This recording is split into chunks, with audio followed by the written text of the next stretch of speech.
Plus point tutorial YouTube চেনেলটিলৈ সকলোকে স্বাগতম। আজি মই আলোচনা কৰিবলগীয়া ওলোৱা বিষয়টো কোনো এটা বিশেষ শ্ৰেণীৰ বাবে নহয়, এইটো সকলো শ্ৰেণীৰ ছাত্ৰ ছাত্ৰীৰ বাবে দৰকাৰী। লগতে যিসকলে বিভিন্ন ধৰণৰ চাকৰিৰ বাবে পৰীক্ষা দি থাকে তেওঁলোকো এই বিষয়টো অতি দৰকাৰী। এই বিষয়টো হৈছে বিভাজ্যতাৰ বিধি, অৰ্থাৎ কোনো এটা সংখ্যা কি সংখ্যাৰে বিভাজ্য হ'ব সেইটো আমি দেখিলেই আমি উলিয়াব পাৰিব লাগে। যেনেদৰে আমি কোনো এটা বিষয় জনাৰ বাবে আমি তাৰ বেছিক জানিব লাগে, গণিতৰো এই বিষয়টো বিভাজ্যতাৰ বিধিটো এটা গণিতৰ বেছিক কথাৰ ভিতৰতে পৰে। কোনো এটা সংখ্যা দেখিলে তাক আচলতে কোনটো সংখ্যাৰে তাক বিভাজ্য হ'ব সেইটো আমি জনাটো দৰকাৰ। বিশেষকৈ বিভিন্ন চাকৰি পৰীক্ষাবিলাকত তেনেকুৱা প্ৰশ্ন কিছুমানৰ দিয়া থাকে, এটা সংখ্যা দিয়া থাকে, সংখ্যাটোৰ মাজতে এটা অংক খালী দিয়া থাকে, অৰ্থাৎ সেই খালী ঠাইটোত কি অংক বহিব সেইটো আমাক দিয়া থাকে। তেনেকুৱা ধৰণৰ প্ৰশ্ন কিছুমান পৰীক্ষাত প্ৰায় দেখা যায়। লগতে ছাত্ৰ ছাত্ৰীও হৰণ কৰিবৰ সময়ত কেতিয়াবা কি হয়, কেতিয়াবা 2ৰে হৰণ কৰিছে, কেতিয়াবা 3ৰে হৰণ কৰিছে, কোনটো কিহেৰে যাব গম নাপায়। বহুত সময় নষ্ট হয় পৰীক্ষাত, বিশেষকৈ ছাত্ৰ ছাত্ৰীৰ শ্ৰেণী পৰীক্ষাবিলাকতো আৰু বিশেষকৈ চাকৰি বাকৰি পৰীক্ষাবিলাকতো। গতিকে এইটো আমি জনাটো বহুত দৰকাৰ। গতিকে সেই বিষয়টো মই আজি আলোচনা কৰিব ওলাইছোঁ। গতিকে সকলোৱে ভিডিঅ'টো শেষলৈকে চাব বুলি আশা ৰাখিলোঁ। যিকোনো এটা সংখ্যা আমি জানো একেবাৰে বিভাজ্য হয়েই, কিন্তু যদি সংখ্যাটো ভগ্নাংশ হয় বা দশমিক থাকে তেতিয়াহ'লে এইটো একেবাৰে নাযায়। এইটো একেবাৰে প্ৰাথমিক কথা, এইটো সকলোৱে জানিবই।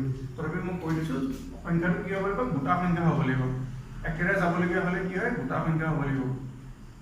প্ৰায় আমাৰ ধাৰণা এটা লৈ থাকোঁ যে যিকোনো সংখ্যা একেবাৰে যাবই, যিকোনো সংখ্যা একেবাৰে বিভাজ্য হ'ব বুলি আমি ভাবি থাকোঁ। কিন্তু যদি এইটো ভগ্নাংশ হয় তেতিয়া কিন্তু একেবাৰে নাযাবও পাৰে, হয়নে? গতিকে একেবাৰে যাব হ'লে কি হ'ব লাগিব, একেবাৰে বিভাজ্য হ'ব হ'লে কি হ'ব লাগিব, এইটো গোটা সংখ্যা হ'ব লাগিব। মই একেবাৰে প্ৰথমৰ পৰা আৰম্ভ কৰিছোঁ। একেবাৰে বিভাজ্য হ'ব হ'লে কি হ'ব লাগিব, গোটা সংখ্যা। ইয়াৰ পিছত আপোনাৰ 2ৰে বিভাজ্য হোৱাটো। 2ৰে বিভাজ্য হ'বলগীয়া হ'লে কি হ'ব লাগিব, সংখ্যাটোৰ এককৰ স্থানত যিটো সংখ্যা দিয়া থাকিব তাৰ এককৰ স্থানত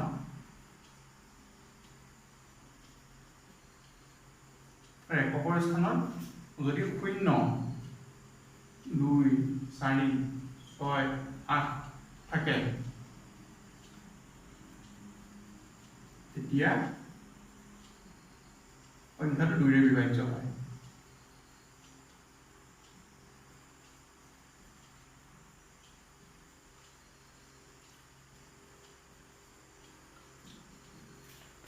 অৰ্থাৎ কি পালো যে যিকোনো এটা সংখ্যা লাগিলে যিমান ডাঙৰ সংখ্যাই নহওক তাৰ যদি এককৰ স্থানত 0, 2, 4, 6, 8 আমি যদি দেখা পাওঁ তেতিয়াহ'লে আমি গম পাম যে সেইটো 2ৰে বিভাজ্য হ'বই। আমি এটা সংখ্যা ল'লো,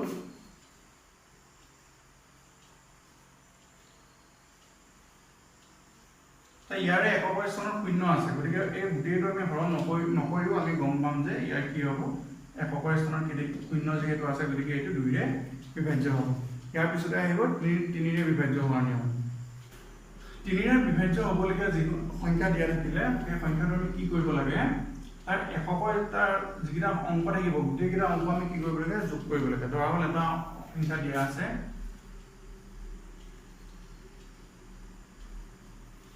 এইটো দিয়া আছে সংখ্যা। এই সংখ্যাটোৰ অংক কি দিয়া আছে, 9, 6, 3, 4, 5। এই গোটেইকেইটা যদি আমি যোগ কৰি চাওঁ, যোগ কৰি চালে যিটো ওলাব ইয়াত সংখ্যা, সেই সংখ্যাটো যদি 3ৰে বিভাজ্য হয় তেতিয়াহ'লে আমি গম পাম যে এই গোটেই সংখ্যাটোৱে আমাৰ কি হ'ব, 3ৰে বিভাজ্য হ'ব। এতিয়া আমি যোগ কৰি চাওঁ, 9, 6, 15, 15, 3, 18, 18, 4, 22, 22 আছে 27। এই 27টো যিহেতু 3ৰে যায় কি হ'ব, সেইকাৰণে গোটেই সংখ্যাটো 3ৰে বিভাজ্য হ'ব।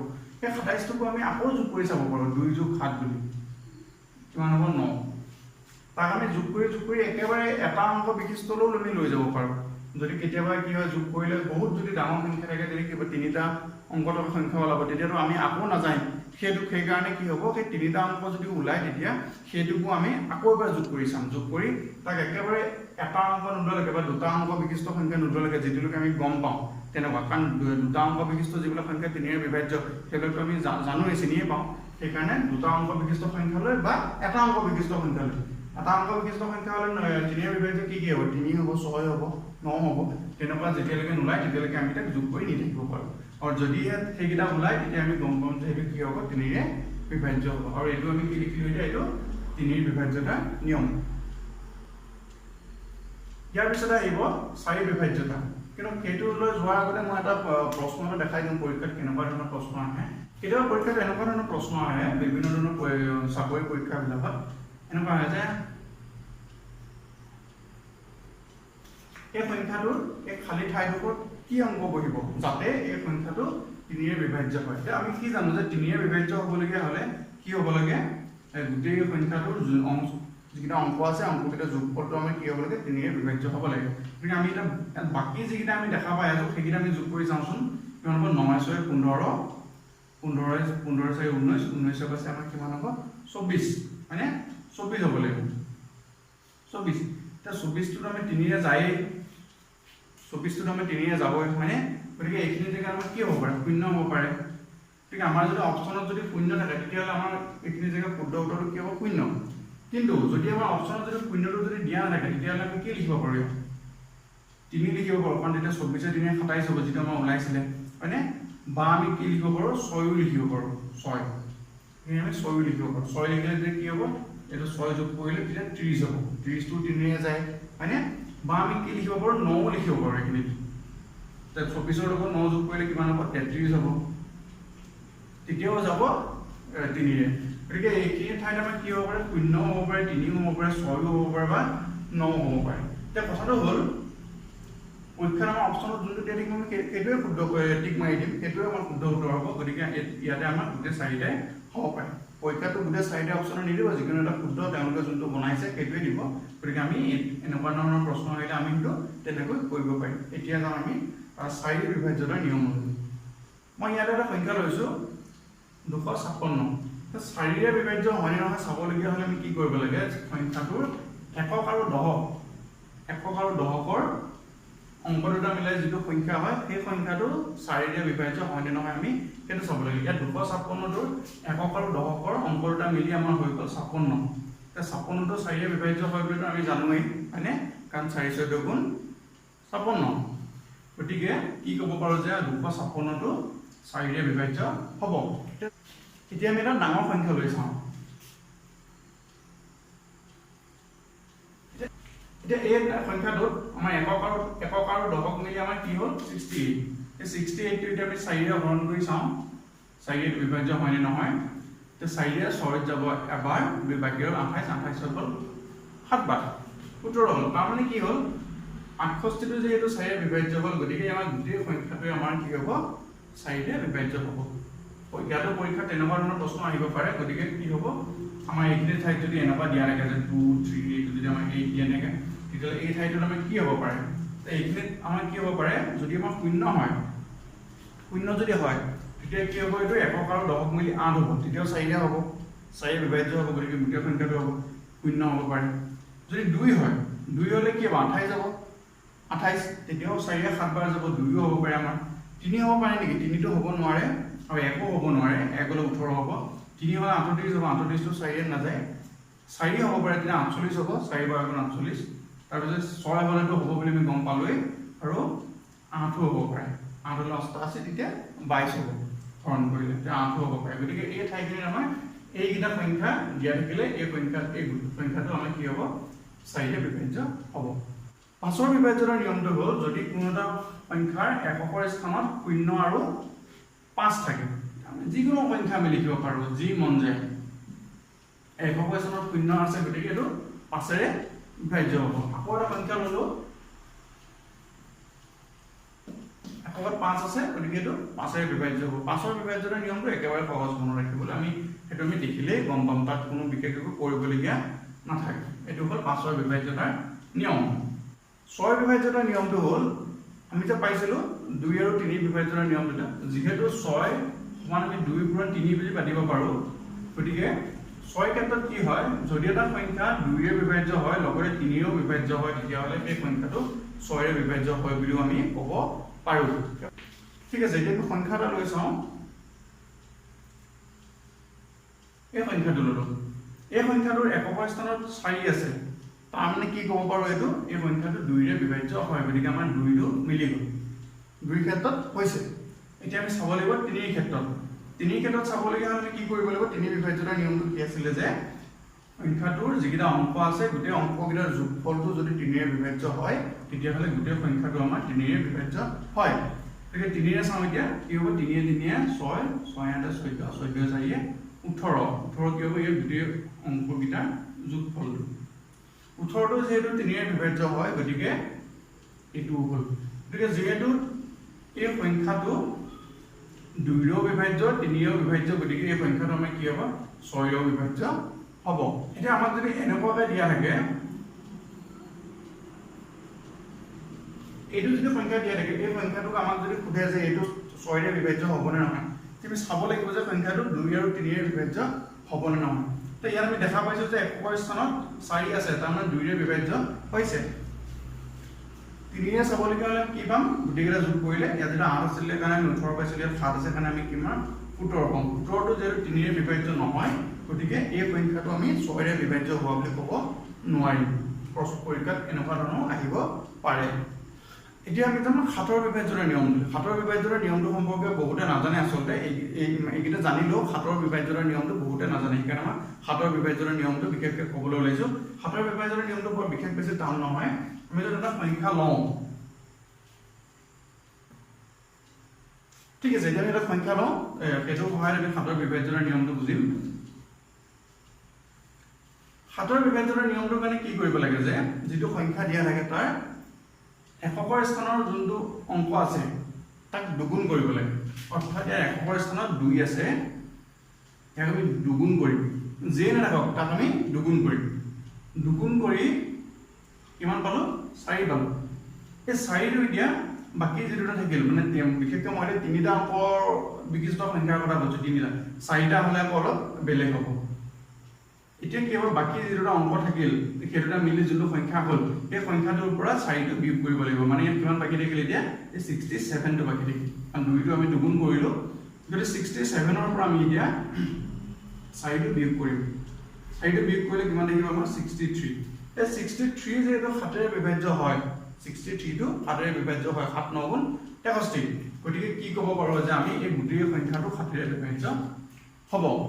এটা যদি আমি 4টা অংক বিশিষ্ট সংখ্যা লওঁ তেতিয়া কি হ'ব অকণমান নিয়মটো বেলেগ হ'ব এইটোৱে হ'ব কিন্তু অকণমান এইটো এক্সটেন্ড হ'ব। এটা 4টা অংক বিশিষ্ট সংখ্যা লৈছো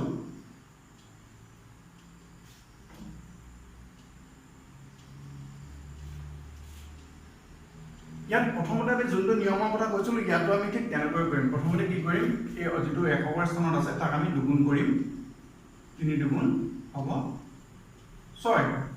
এতিয়া 6টো আমি কিহৰ পৰা বিয়োগ কৰিম 21ৰ পৰা বিয়োগ কৰিম এই দুটাৰ পৰা 21ৰ পৰা বিয়োগ কৰিলো থাকিলে কিমান 15 হয়নে আমাৰ থাকিলে এতিয়া আৰু 15 থাকিলে আৰু আগত 3 আছিল গতিকে আমি কিমান হৈ গ'ল এতিয়াটো 315। এই 315টো এইটোত আমি নিয়মটো কি কৰিব লাগিব মানে ৰিপিট কৰিব লাগিব। কেনেকৈ কৰিম ইয়াত 5 আছে 5টোক আমি কি কৰিম দুগুণ কৰিম কিমান হ'ব 10। এই 10টো আকৌ এতিয়া আমি কি কৰিম 31ৰ পৰা বিয়োগ কৰিম থাকিলে 21। 21টো যেহেতু 7ৰে বিভাজ্য হয় গতিকে এইটো আমি কি ক'ব পাৰো যে গোটেই সংখ্যাটো 7ৰে বিভাজ্য। এই 21টোক আমি চাব পাৰো আমি যে পুৰণিটা মাতিলে পাম 21টোক আমি চাব পাৰো যে 7ৰে বিভাজ্য কেনেকৈ হৈছে এই নিয়মটোৰ সহায়ত। কেনেকৈ হ'ব 1টোক আমি দুগুণ কৰিম 1 দুগুণ 2 এটা 2টো আমি এই 2ৰ পৰা বিয়োগ কৰিম থাকিলে 0। এতিয়া 7ৰ লগত কি পূৰণ কৰিলে আমি 0 পাম 7 0 গুণ 0 তাৰমানে 0টো 7ৰে বিভাজ্য হয় সেইকাৰণে আমি কি ক'ব পাৰো যে 21টো 7ৰে বিভাজ্য। সেই নিয়মটো আমি সকলো সংখ্যাতে 7ৰে বিভাজ্য হোৱা সকলো সংখ্যাতে আমি এটা প্ৰমাণ কৰি চাব পাৰো। এতিয়া আহোঁ 8ৰ বিভাজ্যৰ নিয়মলৈ। আমি 4 বিভাজ্যৰ নিয়মত কি পাইছিলো যে সংখ্যাটোৰ একক আৰু দশকৰ অংক দুটা যদি আমি যোগ 4 বিভাজ্যৰ নিয়মত আমি কি পাইছিলো যে সংখ্যাটোৰ একক আৰু দশকৰ অংক দুটা মিলি যোনটো সংখ্যা হ'ব সেই সংখ্যাটো যদি 4ৰে বিভাজ্য হয় তেতিয়াহ'লে গোটেই সংখ্যাটো 4ৰে বিভাজ্য হয়। 8ৰ ক্ষেত্ৰত কি হয় দুটা নহয় 8ৰ ক্ষেত্ৰত আমি 3টা ল'ব লাগে। যিমান ডাঙৰ সংখ্যা নহওক 8ৰ ক্ষেত্ৰত আমি কি ল'ব লাগে 3টা ল'ব লাগে একক দশক আৰু শতক। সেই 3টা লৈ তাক আমি 8ৰে বিভাজ্য হয় নহয় চাব লাগে। সেইটো যদি 8ৰে বিভাজ্য হয় তেতিয়াহ'লে গোটেই সংখ্যাটো 8ৰে বিভাজ্য হ'ব। আমি কি কৰিব লাগিব যে এই তিনিটা অংক মিলি যোনটো সংখ্যা পালো তাক আমি 8ৰে হৰণ কৰি চাব লাগিব বিভাজ্য হ'ব নে নহয়। এতিয়া চাওঁ যে কি হ'ব 8 × 8 = 64 বাকি থাকিলে 6 64 আকৌ 8 বাৰ গ'ল তাৰমানে কি হ'ল এইটো যে এইটো 8ৰে বিভাজ্য হ'ল গতিকে আমি কি ক'ব পাৰোঁ যে গোটেই সংখ্যাটোই 8ৰে বিভাজ্য হ'ব। তেনেকুৱা আমি বেলেগ বেলেগ বিভিন্ন সংখ্যাত আমি সেইটো প্ৰমাণ কৰি চাব পাৰোঁ। এইটো হ'ল 8ৰ বিভাজ্যতাৰ নিয়ম। এতিয়া আহোঁ আমি 9ৰ বিভাজ্যতাৰ নিয়ম। আমি 3 বিভাজ্যতাৰ নিয়মৰ ক্ষেত্ৰত কি পাইছিলোঁ যে যদি সংখ্যাটোৰ অংককেইটাৰ যোগফলটো 3ৰে বিভাজ্য হয় তেতিয়াহ'লে সেইটো সংখ্যাটো 3ৰে বিভাজ্য হয়। গতিকে এতিয়া আমি চাওঁ 9ৰ বিভাজ্যতা। 9ৰ বিভাজ্যতাৰ নিয়মতো একেটাই কথা যোগ কৰি চাব লাগিব। যদি 9ৰে বিভাজ্য হয় তেতিয়াহ'লে গোটেই সংখ্যাটো কি হ'ব 9ৰে বিভাজ্য হ'ব। এতিয়া যোগ কৰি চাওঁ 8 × 0 8 8 × 10 10 × 8 18 18টো যিহেতু 9ৰে বিভাজ্য হয় এইটো হৈছে গতিকে আমি কি ক'ব পাৰোঁ যে গোটেই সংখ্যাটোৱে 9ৰে বিভাজ্য হ'ব। 10ৰ বিভাজ্যতাৰ নিয়মটো বিশেষকৈ লিখিবলগীয়া কথা নাই। যদি এককৰ স্থানত যদি শূন্য থাকে তেতিয়াহ'লে সেই সংখ্যাটো 10ৰে বিভাজ্য হ'ব। 5ৰ ক্ষেত্ৰত আছিলে 0 আৰু 5 থাকিব লাগিব। 10ৰ ক্ষেত্ৰত এককৰ স্থানত যদি শূন্য থাকে সেইটো 10ৰে বিভাজ্য হ'ব। এইটো একেবাৰে সহজ, এইটো সকলোৱে জনা কথা। 11ৰ বিভাজ্যতাৰ নিয়মটো হ'ল যে সংখ্যাটোৰ কি কৰিব লাগে আমি যিকেইটা যুগ্ম সংখ্যাৰ অংক আৰু যিকেইটা অযুগ্ম সংখ্যাৰ অংক যোগফলবিলাকত পাৰ্থক্যটো যদি 0 বা 11 হয় তেতিয়াহ'লে সংখ্যাটো 11ৰে বিভাজ্য হয়। অৰ্থাৎ কি ক'লো মই যে ইয়াত যে সংখ্যাটো আছে ইয়াৰে এইকেইটা হ'ল অযুগ্ম স্থানৰ অংক 6 0 3 এইকেইটা হ'ল অযুগ্ম স্থানৰ অংক আৰু 4 আৰু 5 এই দুটা হ'ল যুগ্ম স্থানৰ অংক। অৰ্থাৎ এইটো 2 নম্বৰত আছে, এইটো 4 নম্বৰত আছে, এইটো 1 3 আৰু এইটো 5ত আছে। অযুগ্ম স্থানৰ কেইটাৰ যোগফলটো তাত যোগফলটোৰ পৰা আমি কি কৰিব লাগিব যুগ্ম স্থানৰ অংককেইটাৰ যোগফলটো বিয়োগ দিব লাগিব। তাত অৰ্থাৎ এইটো কিমান পাম আমি 3 3 6 9 আৰু এইটো কিমান পালো 4 আছে 9 এইটো বিয়োগ কৰোঁতে আমি কিমান পালো 0 তাৰমানে 0টো 11 যায় 11 × 0 যদি আমি 11 পালো হয় এটা বিয়োগফলটো তেতিয়াও কি হ'লে হয় যে সংখ্যাটো 11ৰে বিভাজ্য হ'ল হয়। এতিয়া আমি এটা ডাঙৰ সংখ্যা এটা চাওঁ 11ৰ বিভাজ্যতাৰ নিয়মটো বুজিবলৈ। এতিয়া এই সংখ্যাটোত আমি 11ৰ বিভাজ্যতাৰ নিয়মটো বুজি চাওঁ। কি কৰিব লাগিব যে অযুগ্ম স্থানৰ অংককেইটা প্ৰথম বাছি ল'ব লাগিব। কি হ'ব যুগ্ম স্থানৰ কেইটা হ'ল এইকেইটা। এই অযুগ্ম স্থানৰ অংককেইটা যোগফল কিমান হ'ব একেবাৰে 6 6 6 12 12 3 15 বিয়োগ যুগ্ম স্থানৰ হ'ল কিমান 4 আৰু 0 4 তো এই 15 পৰা 4 গ'ল থাকিল 11 অৰ্থাৎ 11টো 11ৰে বিভাজ্য হয়। গতিকে কি হ'ব আমাৰ গোটেই সংখ্যাটো 11ৰে বিভাজ্য হ'ব। আৰু 12ৰ ক্ষেত্ৰত হ'ল যে যদি 3 আৰু 4 যায় তেতিয়াহ'লে এই সংখ্যাটো 12ৰে বিভাজ্য হ'ব। এনেকুৱা ধৰণৰ পৰীক্ষাত সহায় হ'ব পৰা বিভিন্ন ধৰণৰ ভিডিঅ' এই চেনেলটোত আপলোড কৰা হ'ব। গতিকে সকলোকে চেনেলটো চাই থাকিবলৈ অনুৰোধ জনোৱা হ'ল। যদি আপোনালোকে ভিডিঅ'টো চাই ভাল পালে ভিডিঅ'টো লাইক কৰিব আৰু কিবা বুজি নাপালে কমেণ্ট কৰিব আৰু কি বিষয়ৰ ওপৰত ভিডিঅ' লাগে সেইটো কমেণ্ট কৰি জনাব আৰু যিসকল নতুন চেনেলটো ছাবস্ক্ৰাইব কৰিব আৰু কাষতে থকা বেল আইকনটো টিপিবলৈ নাপাহৰিব। ভিডিঅ'টো চোৱাৰ বাবে সকলোকে ধন্যবাদ।